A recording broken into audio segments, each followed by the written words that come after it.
আল্লাহ জিনা করতে বলেন নাই যে জিনা করো না, বলছে জিনার কাছেও যেও না।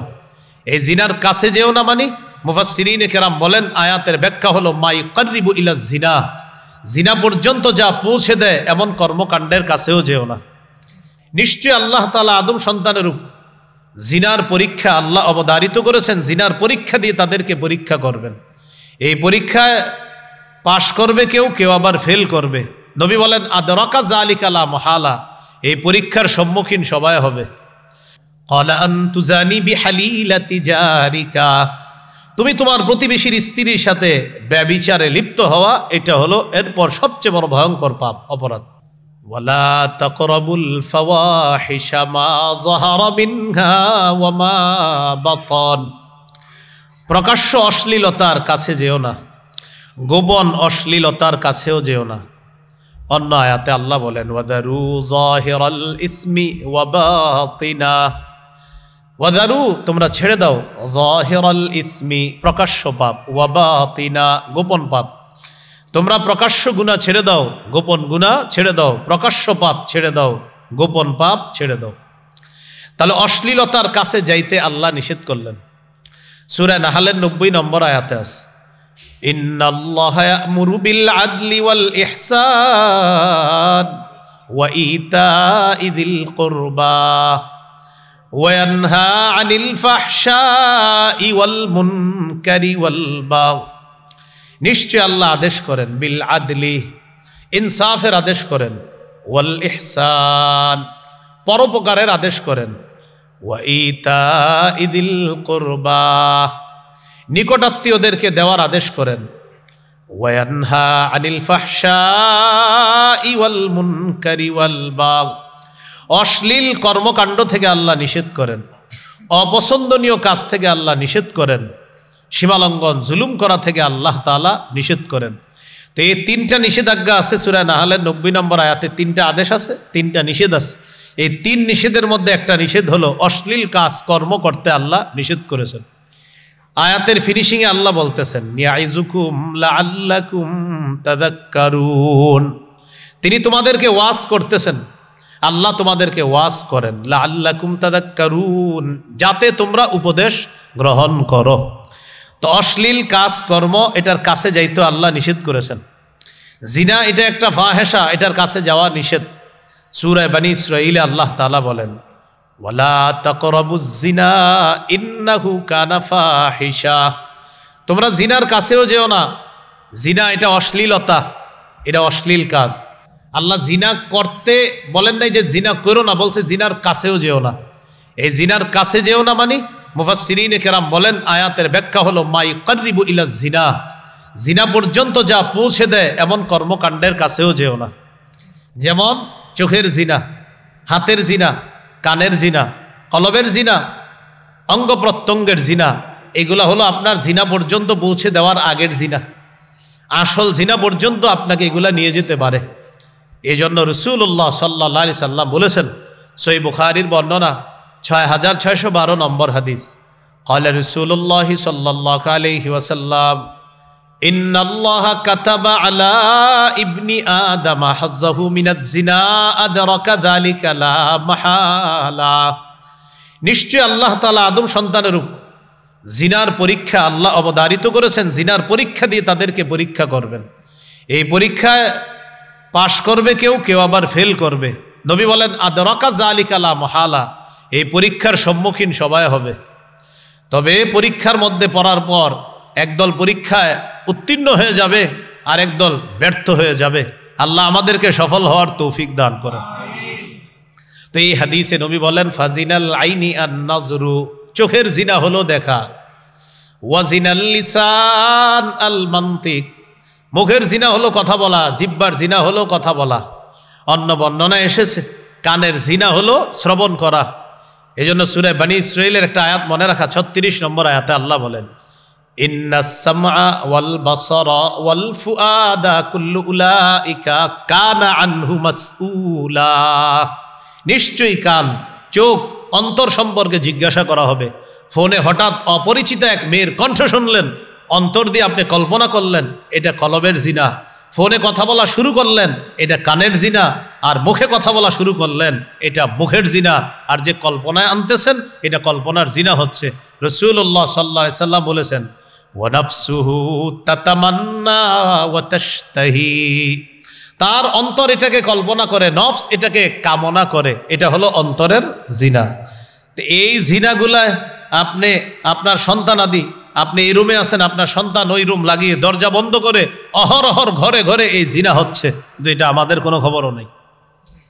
তো এটা হলো আপনার জিনা। এই জিনা এগুলা কি করে আসল জিনা পর্যন্ত পৌঁছে দেয়। নবী বলেন সর্বশেষ ওয়াল ফারজু ইউসাদ্দিকুহু যালিক আও ইউকাযযিবুহু, লজ্জাস্থান নামক অঙ্গটা এই জিনার বাস্তব রূপ দান করে। আল্লাহ আমাদেরকে হেফাজত করেন। এগুলা অশ্লীলতা।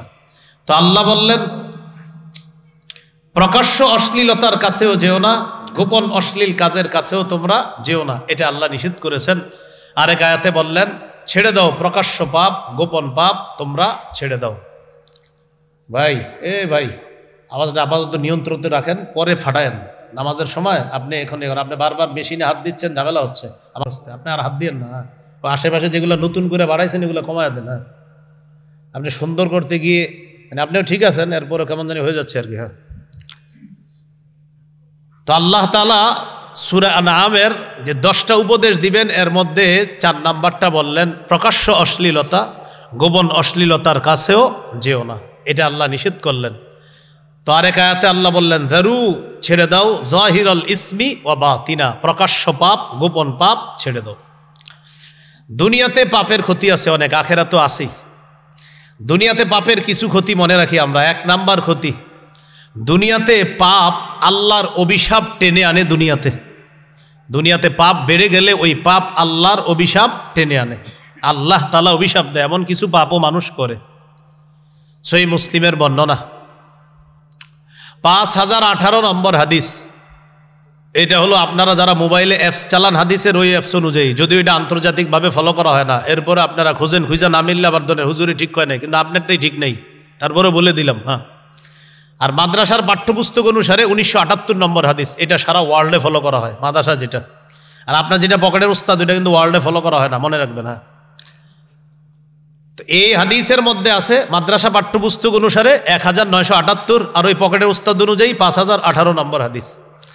এই হাদিসের মধ্যে আছে আলী রাদিয়াল্লাহু তাআলা আনহুকে একজন জিজ্ঞাসা করলেন, রাসূলুল্লাহ সাল্লাল্লাহু আলাইহি সাল্লাম আপনাকে গোপনে নাকি কিছু বলছে?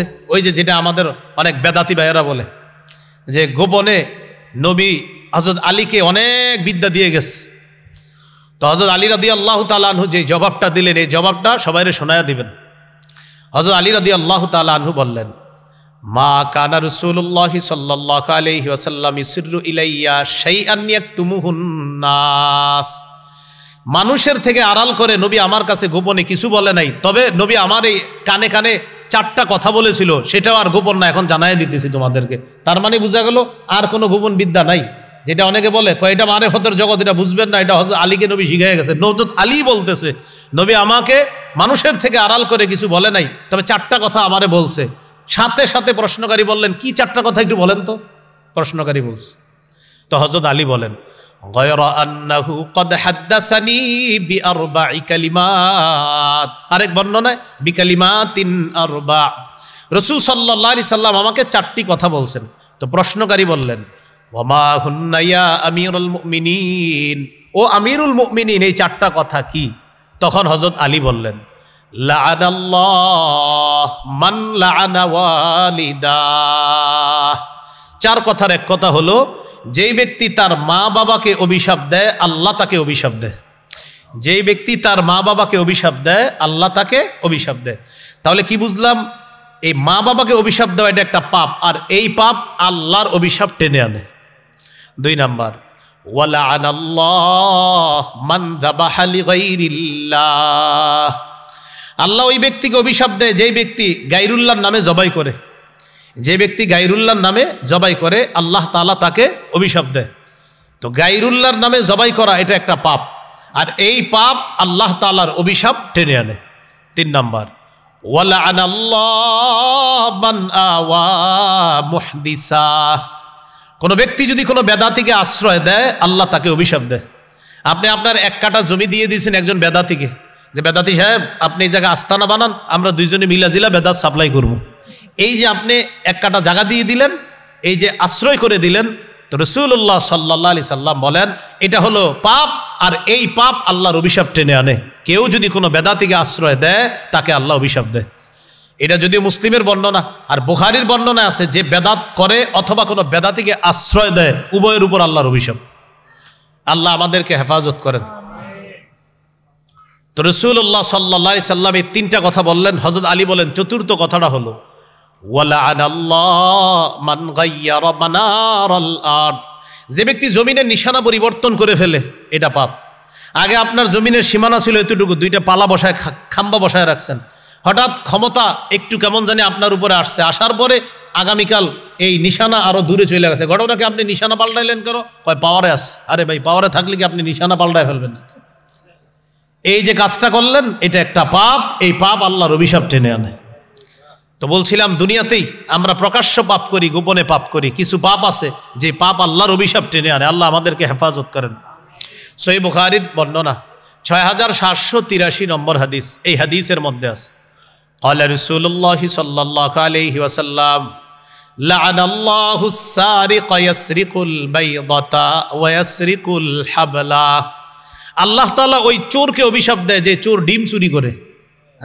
তাহলে ডিম চোরের উপর যদি আল্লাহর অভিশাপ হয়, ডিমের মারে চুরি করলে কি হবে?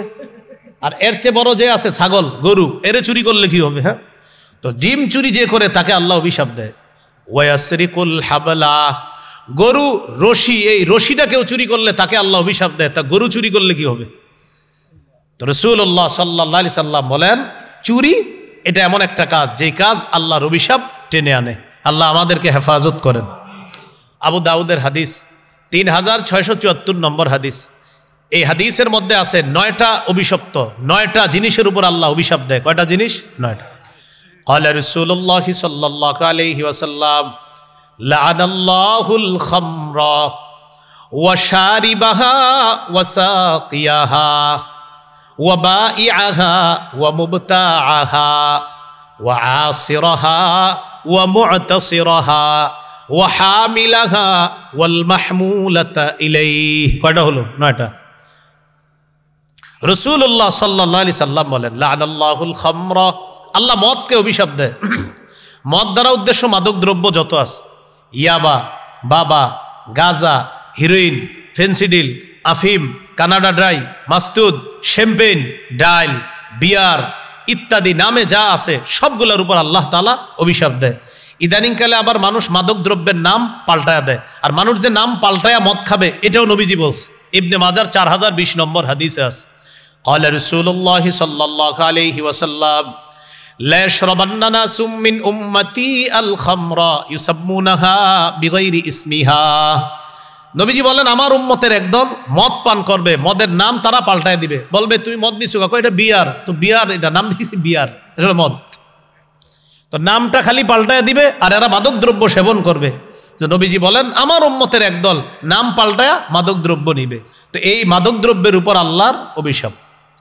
ওয়া শারিবাহা, যে মাদক দ্রব্য সেবন করবে তার উপরও আল্লাহর অভিশাপ।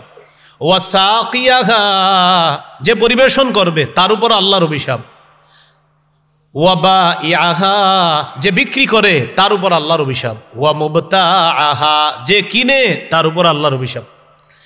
ক্রেতা বিক্রেতা আবার আজীব তরিকার আপনার মাদক দ্রব্য, এমনি মদ খায় না, নিজে মাদক দ্রব্য সেবন করে না, এমনি বিক্রি করে। আবার এরকম মাহফিলের মধ্যে এসে মাইকে বলবে প্রিয় এলাকাবাসী মাদক দ্রব্যের ব্যাপারে আমরা কঠিন অবস্থানে আছি, কোথাও যদি পান আমাদের কানে জানায় দিবেন। খোঁজ নিয়ে দেখা যায় হ্যাঁ ওইটার সাথে জড়িত আছে। তো এটা তো ঠিক হলো না। এমনি নামাজ রোজা সব ঠিক আছে কিন্তু বেচে খায় না। তো যে বিক্রি করে তার উপর আল্লাহর অভিশাপ, যে কিনে তার উপর আল্লাহর অভিশাপ। ওয়া আসিরাহা, যে মদ উৎপাদন করে তার উপর আল্লাহর অভিশাপ। ওয়া মু'তাসিরাহা, যে পরিশোধন করে, করার পর এটা নাম দেয় বাংলা মদ বা ইত্যাদি নাম দেয়, তার উপর আল্লাহর অভিশাপ। ওয়া হামিলাহা, যে মদ বহন করে নিয়ে যায়। আপনি মাশাআল্লাহ গাড়ি চালান, আপনি জেনে শুনে যদি মদ বহন করে নিয়ে যান মাদক দ্রব্য, আপনার উপর আল্লাহর অভিশাপ। ওয়াল মাহমুলাতা ইলাইহি, যার কাছে নিয়ে যাওয়া হয় তার উপর আল্লাহর অভিশাপ। তাহলে এই মাদক দ্রব্য এটা এমন একটা পাপ, প্রকাশ্যে করেন গোপনে করেন, এই পাপ আল্লাহর অভিশাপ টেনে আনে। আল্লাহ আমাদেরকে হেফাজত করেন। তাহলে দুনিয়াতেই পাপের একটা ক্ষতি জানলাম, যে পাপ আল্লাহর অভিশাপ টেনে আনে। 2 নাম্বার একটা ক্ষতি, মানুষ ধারাবাহিকভাবে পাপ করতে করতে এক পর্যায়ে ওই পাপীকে লাঞ্ছিত করে ছাড়ে। মানুষ ধারাবাহিকভাবে যেই পাপ করে, এই পাপ পাপীকে এক পর্যায়ে লাঞ্ছিত করে ছাড়ে। আব্দুল্লাহ ইবনুল মুবারক রহমতুল্লাহি আলাইহির বিখ্যাত একটা বক্তব্য আছে। তিনি বলেন, রাআইতুজ যুনুবা তুমিতুল কুলুবা, আমি দেখেছি পাপ অন্তরকে মৃত বানায়া দেয়। রাআইতুজ যুনুবা তুমিতুল কুলুবা, আমি দেখেছি পাপ অন্তরকে মৃত বানায়া দেয়। ওয়া ক্বাদ ইউরিসুয যিল্লা ইদমানুহা, অবিরত পাপ, ধারাবাহিক পাপ পাপীকে লাঞ্ছিত করে ছাড়ে। ওয়া ক্বাদ ইউরিসুয যিল্লা ইদমানুহা, ধারাবাহিক পাপ পাপীকে লাঞ্ছিত করে ছাড়ে। এরপরে যে কথাটা বলছেন চমৎকার কথা, ওয়া তারকুয যুনুব হায়াতুল কুলুব, পাপ ছেড়ে দেওয়া অন্তর সজীব হওয়া, পাপ ছেড়ে দেওয়া কলব সজীব হওয়া। সুবহানাল্লাহ। পাপ ছেড়ে দেওয়া কলব সজীব হওয়া, প্রাণ সঞ্চার হওয়া, প্রাণ সজীব হওয়া, অন্তরটা আবার নতুন করে সজীব হওয়া, এর মানে হলো পাপ ছেড়ে দেওয়া। শেষে তিনি বলেন, ওয়া খায়রুন লিনাফসিকা ইসয়ানুহা, পাপ ছেড়ে দেওয়াটাই তোমার জন্য কল্যাণ। তাহলে 2 নাম্বার ক্ষতি দুনিয়াতেই, পাপী নিয়মিত পাপ করতে করতে এই পাপ পাপীকে লাঞ্ছিত করে ছাড়ে। 3 নাম্বার, মাদ্রাসা ছাত্রভাই যারা আছি আমরা বিশেষ করে 3 নাম্বারটা মন দিয়ে শুনি, পাপ এলমে দিন থেকে বঞ্চিত করে। বিশেষ করে কোরআন হাদিসের বিদ্যা আল্লাহ যাকে দান করে, পাপের কারণে এই বিদ্যা আল্লাহ ছিনায় নেয় সিনা থেকে। এটা না করা। আব্দুল্লাহ ইবনে মাসউদ রাদিয়াল্লাহু তাআলা আনহুর বক্তব্য, তিনি বলেন, ইন্নী লা আহসিবু আন্না রাজুলা ইয়ানসাল ইলমা ক্বাদ আলিমাহু বিযামবি ইয়ামালুহু। আব্দুল্লাহ ইবনে মাসউদ বলেন, আমার অভিজ্ঞতা, মানুষ পাপের কারণে তার জানা বিদ্যা ভুলে যায়। মানুষ পাপের কারণে তার জানা বিদ্যা ভুলে যায়। গত রাত্রেও আপনি একটা বিদ্যা আপনার জানা ছিল, হঠাৎ সকালে মনে হচ্ছে না, খেয়াল করে দেখেন মনে হয় কোনো পাপ হয়ে গেছে। তো আব্দুল্লাহ ইবনে মাসউদ রাদিয়াল্লাহু তাআলা আনহু বলেন, আমার অভিজ্ঞতা, মানুষ জানা বিদ্যা ভুলে যায় পাপের কারণে। হানাফি মাযহাবের ইমাম আবু হানিফা রাহমাতুল্লাহি আলাইহি বলেন, ওয়া কানাল ইমামু আবু হানিফা রাহিমাহুল্লাহ ইযা আশকালাত আলাইহি মাসআলা, ইমাম আবু হানিফার যখন কোনো মাসালায় খটকা লাগতো, কিরে ঘটনা কি, মাসালাটা আমার সমাধান হচ্ছে না কেন, ক্বালা লি আসহাবিহি আহাদা ইল্লা লিযামবিন ক্বাদ আহদাসতুহু, তিনি তার ছাত্রদেরকে বলতেন, আমার মনে হয় কোনো গুনাহ হয়ে গেছে যার কারণে মাসালা আমি সমাধান পাচ্ছি না। উনি যখন কোনো মাসালায় খটকা লাগতো উনি বলতেন, আমার মনে হয় কোনো গুনাহ হয়ে গেছে এই কারণে সমাধান হচ্ছে না। ওয়া কানা ইস্তাগফিরু, প্রচুর আস্তাগফিরুল্লাহ পড়া শুরু করতেন। ওয়া রুবামা কামা সাল্লা, কখনো নামাজে দাঁড়িয়ে যাইতেন, তো নামাজে দাঁড়ানোর পর ফাতান কাশিফালাহুল মাসআলা, ইস্তেগফার, নামাজ ইত্যাদির মাধ্যমে এক পর্যায়ে আবু হানিফা রহমতুল্লাহি আলাইহির ওই মাসালাটা আল্লাহর মেহেরবানিতে সমাধান হয়ে যেত। এখন দেখেন শেষে কি বলে, মাসালার সমাধান পাওয়ার পর তিনি বলতেন, রাজাউতু আন্নী তিবা আলাইয়া, আমি আশাবাদী, আমার যে সন্দেহ হয়েছিল পাপ হয়ে গেছে, যেহেতু মাসালার সমাধান পেয়ে গেছি, এর মানে আমি আশা করতে পারি আমার কোনো পাপ হয়ে থাকলেও আল্লাহ মাফ করে দিস। তাহলে কি শিখলাম, যে ইমাম আবু হানিফা বলতেছেন আমার মাসালা সমাধান হচ্ছে না, আরে মনে কোনো গুনাহ হয়ে গেছে কিনা, ইস্তেগফার পড়েন, নামাজ পড়েন, মাসালা সমাধান পাইলে উনি বলতেন, রাজাউতু, আশাবাদী আমি, আন্নী কাত্তিবা আলাইয়া, আমার তওবা কবুল হয়েছে, আল্লাহ আমাকে মাফ করে দিয়েছেন বলে এই মাসালার সমাধান আল্লাহ দিয়েছেন। আর একটা দৃষ্টান্ত নেন, ইমাম ওয়াকি ইবনুল জাররাহ রাহমাতুল্লাহ আলাইহির কথা সবাই মোটামুটি মাদ্রাসা ছাত্র যারা উস্তাদ তারা তো শুনছেনই, ইমাম শাফি রহমতুল্লাহ আলাইহির উস্তাদ। এই ওয়াকি ইবনুল জাররাহ রাহমাতুল্লাহি আলাইহির ব্যাপারে আলী ইবনুল খাশরম রাহমাতুল্লাহি আলাইহির বক্তব্য, আলী ইবনুল খাশরম তিনি বলেন, রাআইতু ওয়াকি ইবনুল জাররাহ ওয়া মা রাআইতু বিয়াদিহি কিতাবান কাত্তু ইন্নামা হুয়া ইয়াহফাজু, আমি ওয়াকি ইবনুল জাররাহকে দেখেছি, আমি তাকে কোনোদিন কিছু লিখতে দেখি নাই, তিনি যা শুনতেন সব মুখস্থ করে ফেলতেন, কখনো তিনি কিছু লিখতেন না। তো আমি তাকে জিজ্ঞাসা করলাম, ফাসাআলতুহু আন দাওয়াইল হিফজি, আমি জিজ্ঞাসা করলাম আপনার মুখস্থর রহস্য কি? দাওয়া শব্দের অর্থ হলো ঔষধ, মুখস্থর ঔষধটা কি আপনার? তো এটা সুন্দর একটা বাংলা বললাম, মুখস্থর রহস্য কি? আপনি যে মুখস্থ করে ফেলেন এটা রহস্য কি? ওয়াকি ইবনুল জাররা জবাব দিলেন, তারকুল মাআসি, নাফরমানি না করা, গুনাহ না করা। আমি গুনাহ না করি, গুনাহ নাফরমানি না করার কারণে আল্লাহ তাআলা আমি যা শুনি তাই আল্লাহ আমাকে স্মরণে রাখার তৌফিক দিয়ে দেন। তাহলে নাফরমানি ছেড়ে দেওয়া এটা স্মরণ শক্তি ভালো থাকার একটা লক্ষণ, আলামত। তো ওয়াকি ইবনুল জাররা রাহমাতুল্লাহ আলাইহি শেষে একটা আরবি বলছেন, অসাধারণ আরবি, মা জাররাবতু মিসলাহু লিল হিফজি। গুনাহ ছেড়ে দিলে মুখস্থ শক্তি বাড়ে, যে এর চেয়ে কোনো বড় অভিজ্ঞতা আমার আর জানা নাই। আমার জীবনের শ্রেষ্ঠ অভিজ্ঞতা হলো গুনাহ ছেড়ে দাও, মেধা বাড়িয়ে নাও, তোমার স্মরণ শক্তি বাড়িয়ে নাও, আল্লাহ তোমার স্মরণ শক্তি বাড়িয়ে দিবে, অন্তরের মধ্যে কোরআন সুন্নাহ আল্লাহ রেখে দিবে। তো ওয়াকি ইবনুল জাররা বলেন, আমার জীবনের অভিজ্ঞতা হলো গুনাহ ছেড়ে দেওয়া, এটা হলো মুখস্থের জন্য শ্রেষ্ঠ একটা অভিজ্ঞতা। তুমি মুখস্থ করতে চাও? হ্যাঁ, তো গুনাহ ছেড়ে দাও। এটা উনি বলেন আমার জীবনের সেরা অভিজ্ঞতা। আরেকটা দৃষ্টান্ত নেন, মালিক ইবনে আনাস রহমতুল্লাহ আলাই তার ছাত্র ইমাম শাফি রহমতুল্লাহ আলাইকে বলেন, শাফি শোনো, ইন্নাল্লাহা ক্বাদ আলকা আলা কলবিকা নূরা ফালা তুতফিহু বিজুলমাতিল মাসিয়াহ। শাফি, আল্লাহ তোমার অন্তরে নূর দান করেছেন, কোরআনের নূর, হাদিসের নূর তোমার অন্তরে দান করেছেন, তুমি এটা গুনাহের অন্ধকার দিয়ে নিভিয়ে দিও না। তোমার অন্তরে আল্লাহ নূর দিয়েছেন, কোরআনের নূর, হাদিসের নূর, এটা গুনাহের অন্ধকার দিয়ে নিভিয়ে দিও না। অভিভাবকরা আছেন এইখানে, মাদ্রাসায় তো ছাত্ররা 2 মাস পড়ে, পড়ার পর 10 দিনের জন্য বাড়িতে যায়। এই 10 দিন কি করেন? টেলিভিশন ঘরে আস, ইলেকট্রনিক মিডিয়ার মাধ্যমে ওরে গুনাহ করার সুযোগ করে দেন। এই ছেলেটা মাদ্রাসায় যে কোরআন মুখস্থ করে গেছে মাশাল্লাহ, এই 10 দিনই গিয়ে সব খেয়ে ফেলছে। আসার পরে সব দোষ হুজুরে দেন, হুজুর আমার ছেলে কোরআন ভুলে গেছে। আপনি ঘরের মধ্যে যেটা রাখছেন এটার দোষটাকে দিবে বলেন? হ্যাঁ, আপনার সন্তানটা যে বেড়াইতে গেল 10 দিন 7 দিন, ওরে কি পরিবেশটা দিচ্ছেন ঘরের মধ্যে? আপনি ওলামায়ে কেরাম কি বলতেছে? গুনাহের কারণে মুখস্থ শক্তি কমে যাবে। আপনি পুরা ঘরটা বানাইছেন গুনাহের পরিবেশ, আর বলতেছেন থাক 10 দিন আইছে ছেলেটা, ঠিক আছে একটু দেখো, একটু নাটক দেখো, একটু সিনেমা দেখো। মানে বাপ বইলা বইলা সিনেমা দেখায়, নাটক দেখায়, তো ওর ভিতরে কোরআন থাকবে কিভাবে সেটা বলেন আমার? আল্লাহ আমাদের অভিভাবক শ্রেণীকে এই কথাগুলো বোঝার তৌফিক দান করেন। হুজুররা মাদ্রাসায় 2 মাস পরিবেশ দিতে পারবে, 2 মাস পরে তো 7-8 দিন ছুটি হয়, তো ওনারা পরিবেশ দিবে, মাদ্রাসায় কোনো গুনাহ হবে না। কিন্তু এই যে 7-8 দিনে ওরে আপনি একদম ধ্বংস করে দিচ্ছেন। এই জন্য আপনি পরিবেশটা সুন্দর করতে হবে ঘরের। আল্লাহ কথাগুলা বোঝার তৌফিক দান করেন। তাহলে কি শিখলাম? শাফি, তোমার অন্তরে আল্লাহ কোরআনের নূর দিছে, হাদিসের নূর দিছে, গুনাহের অন্ধকার দিয়া ফালা তুতফিহু, এটাকে নিভিয়ে দিও না। আল্লাহ আমাদেরকে কথাগুলা বোঝার তৌফিক দান করেন।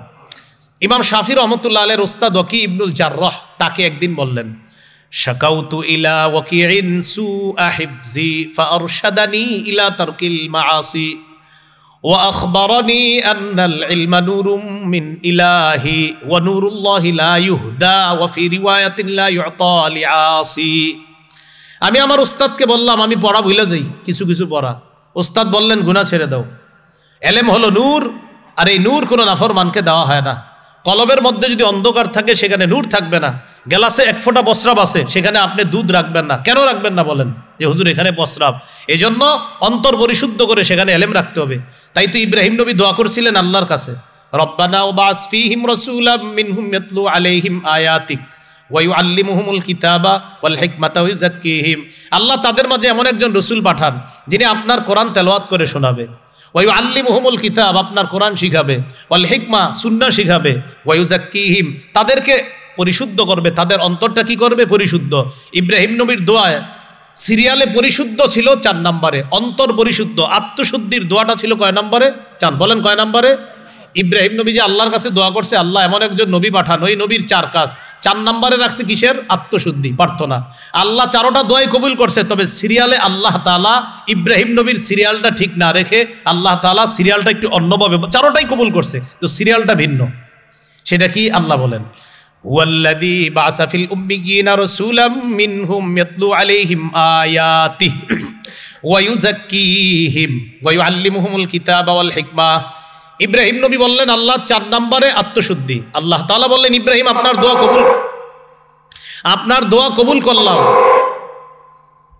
এরে বারবার বলছি যে পরে ঠিক করেন, এ গিয়ে আবার গুতাইতেছে ওই উপরে উঠে।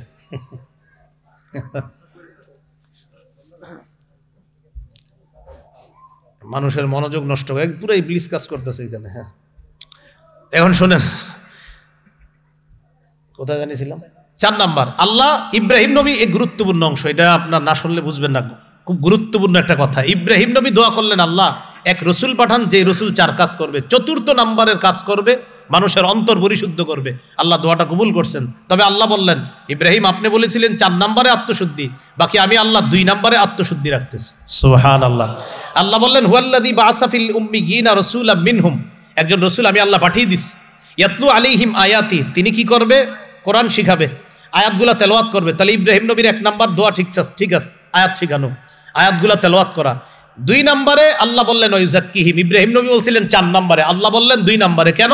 আগে কলব পরিশুদ্ধ করবে, 3 নাম্বারে ওই আল্লিমহুমুল কিতাব, কলব সংশোধন করার পর সাহাবায়ে কেরামের কলবের মধ্যে ওই এলেমটা নবী এখন রাখবে। এজন্য ইব্রাহিম নবী আত্মশুদ্ধি বলছে 4 নাম্বারে, আল্লাহ বললেন না, তেলাওয়াত করবে 2 নাম্বার আত্মশুদ্ধি, সাহাবীদের অন্তরটা পরিশুদ্ধ করবে 3 নাম্বার ওই আল্লিমহুমুল কিতাব, পরিশুদ্ধ অন্তরওয়ালা সাহাবীদেরকে এখন কোরআন শিখাবে, ওয়াল হিকমা, সুন্নাহ শিখাবে। কি শিখলাম? আগে কলব সাফ করতে হবে, এরপর এখানে দুধ রাখতে হবে। আগে কলব থেকে অন্ধকার দূর করতে হবে, গুনাহের অন্ধকার, এরপর সেখানে কোরআন হাদিসের নূর রাখতে হবে। আল্লাহ আমাদেরকে কথাগুলা বোঝার তৌফিক দান করেন। বলছিলাম পাপের দুনিয়াবি ক্ষতি, 3 নাম্বার ক্ষতি, মানুষ কোরআন সুন্নাহ ভুলে যায় পাপের কারণে।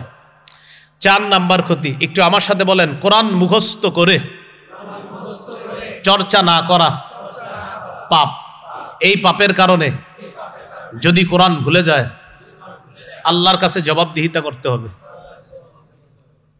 আপনি কোরআন শিখছেন, 10টা সূরা মুখস্থ করছেন, এখন 8টা পারেন, 2টা পারেন না। ভাই কেন পারেন না? কয় চর্চা করি না। আল্লাহর সামনে দাঁড়ানোর জন্য তৈরি হন। আর যদি বলেন না আমি চর্চা করি নিয়মিত, তাহলে আল্লাহ মাফ করবেন।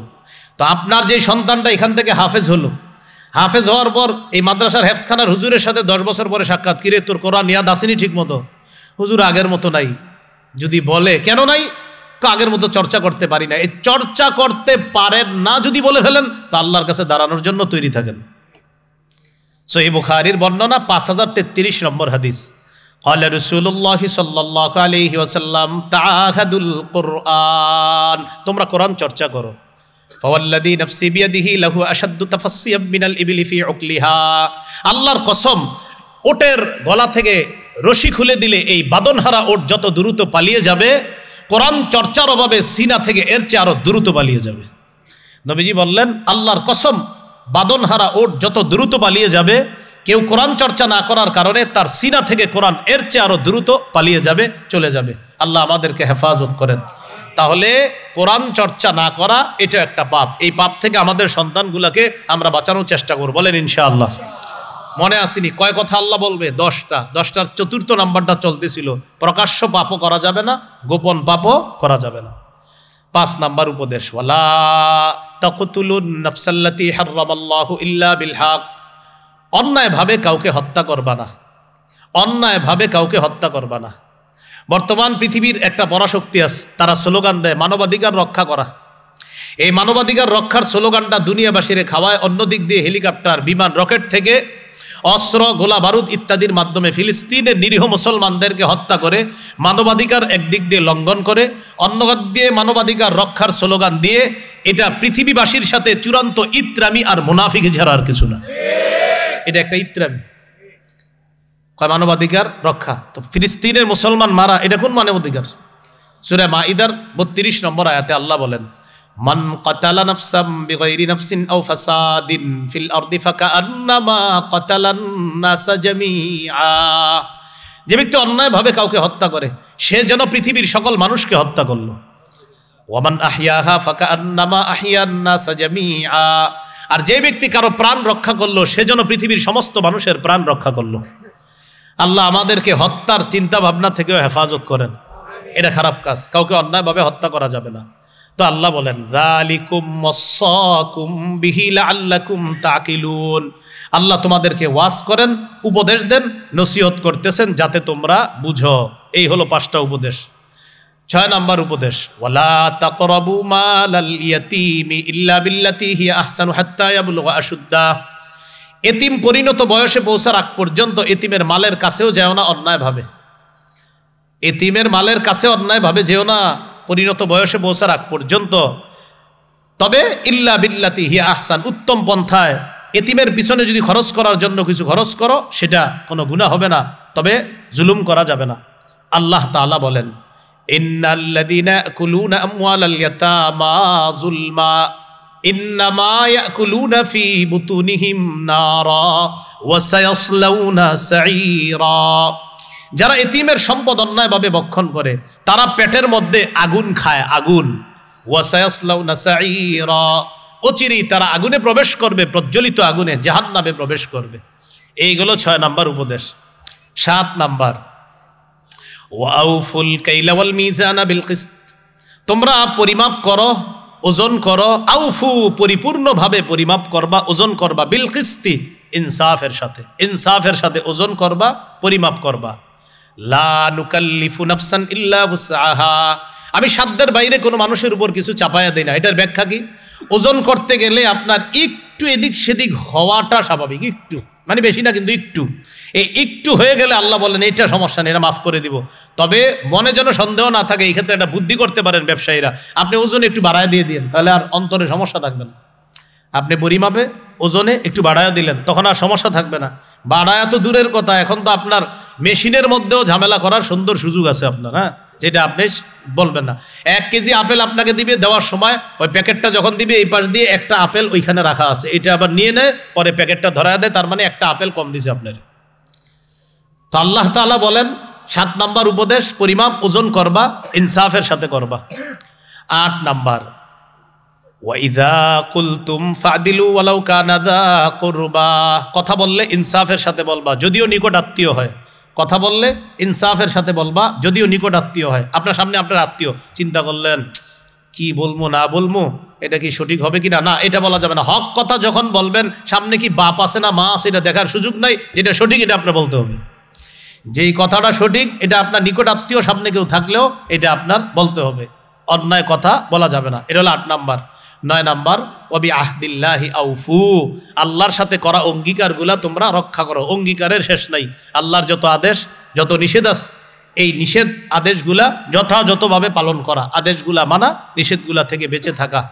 আল্লাহ বলেন যালিকুম ওয়াসাকুম বিহি লাআল্লাকুম তাযাক্কারুন, আল্লাহ তোমাদেরকে ওয়াজ করলেন যাতে তোমরা উপদেশ গ্রহণ করো। সর্বশেষ সূরা আনআমের 153 নম্বর আয়াতে আল্লাহ বলেন ওয়া আন্না হাযা সিরাতী মুস্তাকিমা, নবী আপনি বলেন এটাই আমার রাস্তা, ফাত্তাবিউ, এটার অনুসরণ করো। ওয়ালা তাত্তাবিউস সুবুলা, অনেকগুলা রাস্তার অনুসরণ করবা না। ফাতাফাররাকু বিকুম আন সাবিলি, তাহলে অনেকগুলা রাস্তা তোমাকে সঠিক রাস্তা থেকে বিচ্যুত করে দিবে, তোমাকে বিচ্ছিন্ন করে দিবে। ওসমান রাদিয়াল্লাহু তাআলা আনহু বলেন নবীজি একটা দাগ দিলেন, দাগ দেওয়ার পর আশেপাশে অনেকগুলো আঁকাবাঁকা দাগ দিলেন। দাগ দেওয়ার পর বললেন এটা হলো সোজা রাস্তা, আশেপাশের বাঁকা রাস্তাগুলোর উপরে এক একটা শয়তান বসা, আর ওই শয়তান এক এক অপরাধের দিকে মানুষকে ডাকে। আশেপাশের রাস্তা যাওয়া পথভ্রষ্টতা, মাঝের রাস্তা দিয়ে চলা এটা হেদায়েতের রাস্তা, এটাই হলো সিরাতে মুস্তাকিম। নবী আপনি বলেন আমার রাস্তা অনুসরণ করো, এটাই আমার রাস্তা। ওয়ালা তাত্তাবিউস সুবুলা, অনেকগুলা রাস্তা, পথভ্রষ্টতার রাস্তা অনুসরণ করবা না। যালিকুম ওয়াসাকুম বিহি লাআল্লাকুম তাত্তাকুন, আল্লাহ তোমাদেরকে উপদেশ দিচ্ছেন, ওয়াজ করতেছেন যাতে তোমরা মুত্তাকি হও। এই 10টা কথা আমরা জানলাম। 1 নম্বর আল্লাহর সাথে শিরিক করা যাবে না। 2 নম্বর মা বাবার সাথে নাফরমানি করা যাবে না। 3 নম্বর সন্তানকে অন্যায়ভাবে দারিদ্রতার ভয়ে হত্যা করা যাবে না। 4 নাম্বার পাপের কাছেও যাওয়া যাবে না, প্রকাশ্য পাপ গোপন পাপ, প্রকাশ্য অশ্লীলতা গোপন অশ্লীলতার কাছেও যাওয়া যাবে না। 5 নাম্বার কোনো মানুষকে অন্যায়ভাবে হত্যা করা যাবে না। 6 নাম্বার এতিমের সম্পদ অন্যায়ভাবে গ্রাস করা যাবে না, এটার কাছেও যাওয়া যাবে না। 7 নাম্বার পরিমাপ ওজন যথাযথভাবে করতে হবে। 8 নাম্বার কথা বললে সত্য কথা বলা, ন্যায়ের কথা বলা, ইনসাফের কথা বলা, সামনে নিকটাত্মীয় যদি থাকে সেখানেও হক কথা বলা। 9 নাম্বার আল্লাহর সাথে কৃত অঙ্গীকারগুলা রক্ষা করা। 10 নাম্বার সোজা রাস্তা, সঠিক রাস্তা যেটা, এটা অনুসরণ করা, পথভ্রষ্টার রাস্তা এটা পরিহার করা। আল্লাহ তাআলা আমাদের সকলকে যে কথাগুলা শুনলাম বললাম, এই 10টা উপদেশ সূরা আনআমের 151, 152, 153 উপদেশগুলা যেন আমাদের জীবনে আমরা যেগুলা করণীয় করা আর যেগুলা বর্জনীয় বর্জন করতে পারি, আল্লাহ তাআলা তৌফিক দান করেন।